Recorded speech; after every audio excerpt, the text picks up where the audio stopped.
এই রুবি, দেখো বাসায় কাকে নিয়ে এসেছি। তুমি আবার কাকে নিয়ে আসলে? ও আমার দূর সম্পর্কে বোনের ছেলে। ওর নাম সাজু। ও মামারও ছেলে।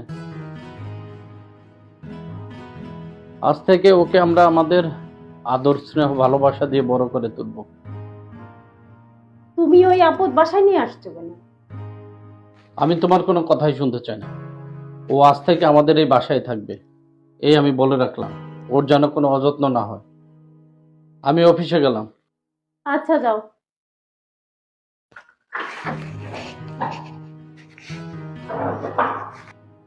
এই ছেলে, এদিকে আয়। জি মামি। আজ থেকে ঘরের সব কাজ তুই করবি, কিন্তু মামাকে কিচ্ছু বলবি না। আচ্ছা মামি। মামি, আমার খুব খিদা লাগছে।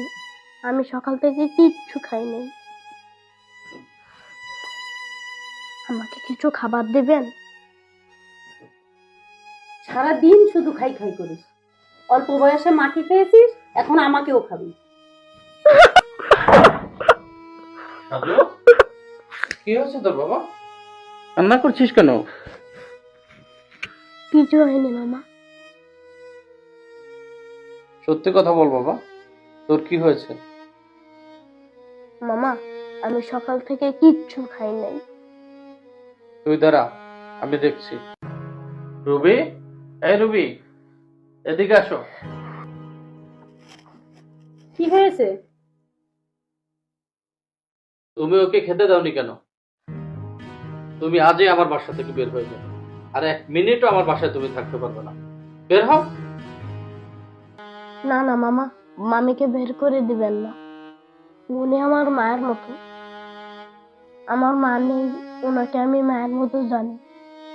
ওনাকে বের করে দিবেন না। দেখো দেখো, ওর কাছ থেকে শেখো। তুমি আমাকে মাফ করে দাও। আমি আর এরকম কোনোদিন করব না। ওকে আমার ছেলের মতো আমি ভালোবাসবো। মাফ করে দাও প্লিজ। সাজু, আমাকে মাফ করে দে বাবা। আজ থেকে তুই আমাদের বাড়িতেই থাকবি। তুই আমাদের ছেলে হয়েই থাকবি।